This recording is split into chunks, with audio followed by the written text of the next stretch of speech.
Capacitor. அனைவருக்கும் வணக்கம். இன்றைய வகுப்பில் பல்வேறு வகையான மின்தேக்கிகள், அவற்றின் சார்ஜிங், டிஸ்சார்ஜ் செய்தல் மற்றும் சோதனை செய்தல் பற்றி விவாதிக்கப் போகிறோம். அப்ஜெக்டிவ்: இந்த வீடியோ அமர்வின் முடிவில் உங்களால் முடியும் மின்தேக்கியை சார்ஜ் செய்வதற்கும் வெளியேற்றுவதற்கும் பல்வேறு பயன்பாடுகளுக்கு பல்வேறு மின்தேக்கிகளை அடையாளம் காணவும். மின்தேக்கிகள் நல்லதா இல்லையா என்பதை சோதிக்கவும்.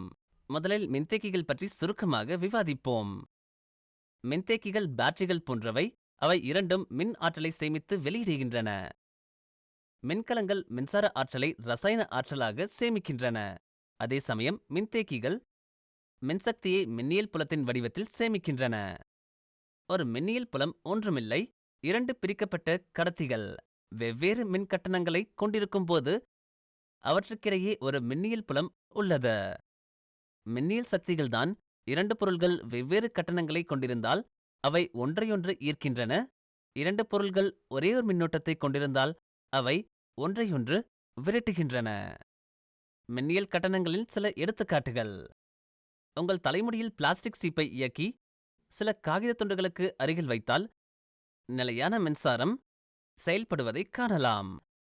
சீப்பு அதற்கு காகிதத்தை இழுக்கிறது. எதிர்மின்னோட்டங்கள் ஈர்க்கப்படுவதால் சார்ஜ் செய்யப்பட்ட சீப்பு தாளில் எதிர்மின்னோட்டத்தை தூண்டுவதன் விளைவாக காகிதம் சீப்புடன் ஒட்டிக்கொள்கிறது. புள்ளிக்கு வரும்போது, ஒரு மின்தேக்கி என்பது இரண்டு முனையங்கள் அல்லது இரண்டு கடத்தி செயலற்ற கூறு. இது ஒரு மின்கடத்தா அல்லது காகிதம், பீங்கான் மற்றும் காற்று போன்ற மின்கடத்தா பொருட்களால் பிரிக்கப்படுகிறது. மின்தேக்கிகளின் இரண்டு முனையங்களில் பேட்டரி டெர்மினல்கள் இணைக்கப்படும் போது ஒவ்வொரு கடத்தியின் மீதும் குவியும் எதிர் சக்திகள் ஒன்றையொன்று ஈர்க்க முயற்சிக்கும். ஆனால் அவற்றிற்கிடையே இருக்கும் இன்சுலேட்டர் அதை அனுமதிக்காத. பேட்டரி டெர்மினல்கள் அகற்றப்பட்டவுடன் நேர்மறை மற்றும் எதிர்மறை கட்டணங்கள் மின்தேக்கியில் இருக்கும்.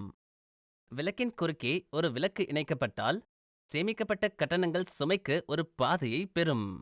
மேலும் விளக்கு ஒளிரத் தொடங்குகிறது. அனைத்து கட்டணங்களும் முடிந்ததும் விளக்கு அணைக்கப்படும். மின்தேக்கியின் விளைவு கொள்ளளவு என அழைக்கப்படுகிறது. மின்தேக்கியின் அலகு ஃபாரட் ஆகும். இது F என சுருக்கமாக அழைக்கப்படுகிறது. இது விஞ்ஞானி மைக்கேல் ஃபாரடேயின் பெயரிடப்பட்டது. பல்வேறு வகையான மின்தேக்கிகளை பற்றி விவாதிப்போம். மின்தேக்கிகள் அடிப்படையில் நிலையான மின்தேக்கிகள் அல்லது மாறி மின்தேக்கிகள் என வகைப்படுத்தப்படுகின்றன. உற்பத்தியின் போது மின்தேக்கியின் மதிப்பு நிர்ணயிக்கப்பட்ட பின்னர் மாற்ற முடியாத மின்தேக்கிகள் நிலையான மின்தேக்கிகள் என்று அழைக்கப்படுகின்றன. மாறிக் கொள்ளளவு என்பது அதன் கொள்ளளவு மதிப்பு உடல் ரீதியாகவோ அல்லது மின்சாரமாகவோ மாற்றப்படலாம். நிலையான மற்றும் நகரும் தட்டு தொகுப்புகள் மாறி மின்தேக்கிகளை உருவாக்குகின்றன. நகரக்கூடிய தட்டுகள் ஒரு தண்டுடன் இணைக்கப்பட்டுள்ளன, மேலும் தண்டு சுழற்றுவதன் மூலம் கொள்ளளவு மதிப்பை மாற்றலாம். நிலையான மின்தேக்கிகள் மீண்டும் பிரிக்கப்படுகின்றன. துருவப்படுத்தப்பட்ட, துருவப்படுத்தப்படாத மின்தேக்கிகள். துருவப்படுத்தப்பட்ட மின்தேக்கிகளை பற்றி விவாதிப்போம். துருவப்படுத்தப்பட்ட மின்தேக்கிகள் ஒரு வகை மின்தேக்கி. அதன் முனையங்கள் துருவ முனைப்பை கொண்டுள்ளன, நேர்மறை மற்றும் எதிர்மறை. நேர்மறை முனையமானது விநியோகத்தின் நேர்மறை பக்கத்துடனும் எதிர்மறையானது எதிர்மறையான பக்கத்துடனும் இணைக்கப்பட வேண்டும். துருவ முனைப்பை மாற்றுவது மின்தேக்கியை அழிக்கும். இந்த வகையான மின்தேக்கிகள் DC பயன்பாடுகளில் மட்டுமே பயன்படுத்தப்படுகின்றன. நேர்மறை மற்றும் எதிர்மறை மின்தேக்கி முனையங்கள் முறையே நீண்ட மற்றும் குறுகிய முனையங்களால் அடையாளம் காணப்படுகின்றன. மின்னார் பகுப்பு மின்தேக்கிகள். மின்னார் பகுப்பு மின்தேக்கிகள் மின்கடத்தா அடிப்படையில் துருவப்படுத்தப்பட்டு வகைப்படுத்தப்படுகின்றன. அலுமினிய மின்னார் பகுப்பு மின்தேக்கிகள் அலுமினிய ஆக்சைடை மின்கடத்தாவாக பயன்படுத்துகின்றன. டான்டலம் மின்னார் பகுப்பு மின்தேக்கிகள் டான்டலம் பென்டாக்சைடு மின்கடத்தாவாக பயன்படுத்துகின்றன. எலக்ட்ரோலைட்டிக் மின்தேக்கிகள் ஆடியோ பெருக்கிகளில் சத்தத்தை குறைக்கவும் உள்ளீடு மற்றும் வெளியீட்டு சமிக்ஞைகளை மென்மையாக்கவும் பயன்படுத்தப்படுகின்றன. துருவப்படுத்தப்படாத மின்தேக்கிகள். துருவப்படுத்தப்படாத மின்தேக்கி என்பது ஒரு வகை மின்தேக்கி ஆகும். இது துருவமுனைப்பு இல்லாதது மற்றும் ஒரு சுற்றில் எந்த வகையிலும் இணைக்கப்படலாம். உயர் அதிர்வெண் பயன்பாடுகளில் துருவப்படுத்தப்படாதது பயன்படுத்தப்படுகிறது. காகித மின்தேக்கி. காகித மின்தேக்கிகளில் காகிதம் மின்கடத்தா பொருளாக பயன்படுத்தப்படுகிறது. ஒரு காகித மின்தேக்கி என்பது ஒரு நிலையான மின்தேக்கி ஆகும். இதில் தட்டையான மெல்லிய பட்டைகள், பொதுவாக அலுமினியம், மின்கடத்தா பொருள் காகிதத்தால் பிரிக்கப்படுகின்றன. காகித மின்தேக்கிகள் சத்தத்தை வடிகட்டவும், கார்களில் ஆடியோ அமைப்புகளில் பயன்படுத்தவும் மற்றும் சுற்றுகளை இணைக்கவும் பயன்படுத்தப்படுகின்றன. மைக்கா மின்தேக்கிகள். படம் 18. மைக்கா மின்தேக்கிகள் மைக்காவின் ஒத்த வடிவத்தாள்களால் பிரிக்கப்பட்ட பல உலோக தாள்களைக் கொண்டிருக்கும். இங்கே உலோக படலம் ஒரு மின்தேக்கி தட்டு மற்றும் மைக்கா ஒரு மின்கடத்தா பொருள். மைக்கா ஒரு சிறந்த மின்கடத்தா மற்றும் அதிக மின்னழுத்தத்தை தாங்கக்கூடியது. மைக்கா மின்தேக்கிகள் முக்கியமாக நிலைத்தன்மையை பராமரிக்க பயன்படுகின்றன. பீங்கான் மின்தேக்கிகள். பீங்கான் மின்தேக்கிகள் துருவப்படுத்தப்படாத மின்தேக்கிகள். அதே சமயம் பீங்கான் பொருள் வெப்பநிலையை தாங்கும் மின்கடத்தா ஊடகமாக பயன்படுத்தப்படுகிறது. பீங்கான் மின்தேக்கிகள் அச்சிடப்பட்ட சர்க்கியூட் போர்டில் ரேடியோ அதிர்வெண் இரைச்சலை குறைக்க சமிக்ஞை டிரான்ஸ்மிட்டர்களால் பயன்படுத்தப்படுகின்றன. திரைப்பட மின்தேக்கிகள். பிலிம் மின்தேக்கிகள் மின்கடத்தா மெல்லிய பிளாஸ்டிக் படலத்தை மின்கடத்தாவாக பயன்படுத்துகின்றன, மேலும் அவை ஒரு பக்கத்தில் உலோகமாக்கப்படலாம் அல்லது இல்லாமலும் இருக்கலாம். மின்தேக்கிகள் துருவப்படுத்தப்படாத வகையை சேர்ந்தவை மற்றும் அவை ஏசி சுற்றுகளில் பயன்படுத்தப்படுகின்றன. பிலிம் மின்தேக்கிகள் அவற்றின் நெகிழ்வுத்தன்மை மற்றும் மலிவான விலை காரணமாக பரவலாக பயன்படுத்தப்படுகின்றன. திரைப்பட மின்தேக்கிகள் முக்கியமாக மருத்துவ உபகரணங்கள், உயர் அதிர்வெண் பயன்பாடுகள் மற்றும் அனலாக் டு டிஜிட்டல் மாற்றும் சுற்றுகளில் பயன்படுத்தப்படுகின்றன. மின்தேக்கியை சார்ஜ் செய்வோம். சார்ஜ் மற்றும் டிஸ்சார்ஜ் செய்ய சோதிக்கப்பட வேண்டிய மின்தேக்கியை தேர்வு செய்யவும். வோல்ட்மீட்டரில் பொருத்தமான வரம்பை பயன்படுத்தி வோல்ட்மீட்டரின் 2 லீட்களையும் மின்தேக்கியின் லீட்களுக்கு தொடவும். படம் 32. ஏதேனும் விலகல் இருந்தால் 2 லீட்களையும் தொடர்பு கொள்ளவும்.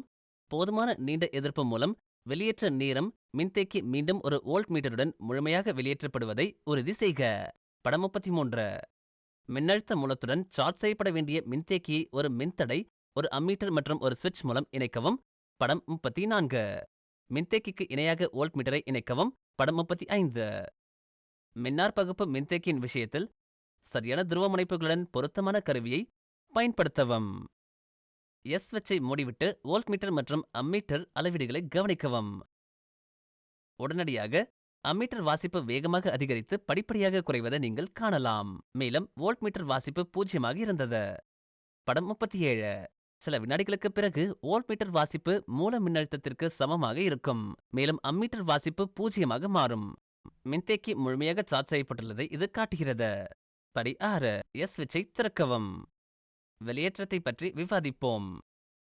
சர்க்கியூட்டில் காட்டியுள்ளபடி புதிய புள்ளி B-ஐ உருவாக்கவும். இப்போது B புள்ளியில் நிலைகளை மாற்றவும். இது மின்தடையம் R மூலம் எதிர் திசையில் மின்தேக்கி வெளியேற்றுவதை செய்கிறது. அம்மீட்டரில் மின்னோட்டம் எதிர்மறையாக இருக்கும்போது மின்தேக்கி டிஸ்சார்ஜ் செய்யப்படுவதை நீங்கள் காணலாம் மற்றும் வோல்ட்மீட்டர் அளவீடுகளில் 0 குறையும். படம் 41. மின்தேக்கிகளின் சோதனை பற்றி விவாதிப்போம். மல்டிமீட்டரை 1 கிலோ ஓம் வரம்பில் ரெசிஸ்டன்ஸ் முறையில் அமைக்கவும். படம் 42. மின்பலகையில் இருந்து சோதிக்கப்பட வேண்டிய மின்தேக்கியை அகற்றவும். படம் 43. மின்தேக்கியை மின்தடையின் குறுக்கே இணைப்பதன் மூலம் மின்தேக்கியை முழுமையாக வெளியேற்றவும். படம் 44. மல்டிமீட்டர் ஆய்வுகளின் லீட்களை மின்தேக்கியின் நேர்மறை மற்றும் எதிர்மறை முனையங்களுடன் இணைக்கவும். படம் 45. டிஜிட்டல் மல்டிமீட்டரின் விஷயத்தில் காட்டப்படும் எதிர்ப்பு மதிப்புகள் மிக குறைந்த மதிப்பிலிருந்து உயர்ந்து முடிவிலியை நோக்கி முன்னேறினால் அது மின்தேக்கியின் சார்ஜிங் செயலை காட்டுகிறது. மின்தேக்கி நன்றாக வேலை செய்கிறது என்பதை உறுதி செய்கிறது. படம் 46. காட்டப்படும் மதிப்பு மிக குறைவாக இருந்தால் மின்தேக்கியில் ஒரு குறுகிய இருக்கும், மேலும் ஒரு நிலையான மிக உயர்ந்த மதிப்பு மின்தேக்கி திறந்திருப்பதை குறிக்கிறது. இது 2 நிகழ்வுகளிலும் மாற்றப்பட வேண்டும். ரிப்பீட். இது 2 நிகழ்வுகளிலும் மாற்றப்பட வேண்டும். படி 6. அனலாக் மல்டிமீட்டரின் விஷயத்தில் ஊசி மிக குறைந்த மதிப்பில் சுட்டிக்காட்டி அதிக மதிப்பை நோக்கி நகர்ந்தால் மின்தேக்கியின் சார்ஜிங் செயலை தொடங்குதல். மின்தேக்கி நல்லது. ஊசி மிக குறைந்த மதிப்பில் இருந்தால் மின்தேக்கியில் ஒரு குறுகிய ஊசி இருக்கலாம். அது மிக உயர்ந்த மதிப்பில் சுட்டிக்காட்டினால் மின்தேக்கி திறந்திருக்கும். 2 சந்தர்ப்பங்களிலும் மின்தேக்கி குறைபாடையுடையது மற்றும் அது மாற்றப்பட வேண்டும். இந்த வீடியோவை பார்த்த பிறகு நீங்கள் பல்வேறு வகையான மின்தேக்கிகளை அடையாளம் கண்டு அவற்றை சார்ஜ் செய்தல், டிஸ்சார்ஜ் செய்தல் மற்றும் சோதனை செய்ய முடியும் என்று நம்புகிறேன். பார்த்ததுக்கு நன்றி. உங்களுக்கு ஒரு அற்புதமான நாள்.